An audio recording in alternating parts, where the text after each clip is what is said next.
కృష్ణా జిల్లా అవనగడ నియోజకవర్గంలో MP Balashowry MLA Buddha Prasad పర్యటించారు. పలు త్రాగునీటి పథకాల అభివృద్ధి పనులకు వారు శంకుస్థాపనలు చేశారు.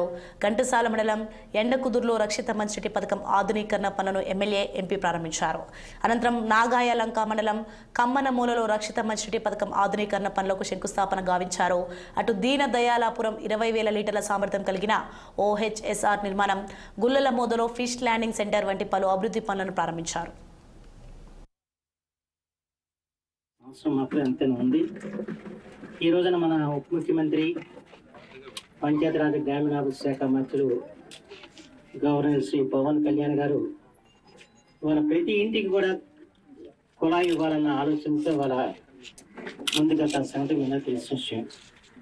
ఇటీవల మన పార్లమెంట్ సభ్యులను వెంట పెట్టుకుని ప్రధానమంత్రి గారిని తర్వాత ప్రధానమంత్రి గారు ఇవాళ ఈ ఆంధ్రదేశంలో ఉన్న ఈ దాహార్తి సమస్యను వారి దృష్టికి తీసుకెళ్లి కేంద్రం నుంచి నిధులు ఇవ్వాలని చెప్పి కోరడం జరిగింది. ఆయన కూడా సానుకూలంగా స్పందించారు. బహుశా అనుకోవటం త్వరలోనే నిధులు విడుదలవగానే మీ సమస్యని శాశ్వతంగా పరిష్కారం చేసేది. హుస్సేన్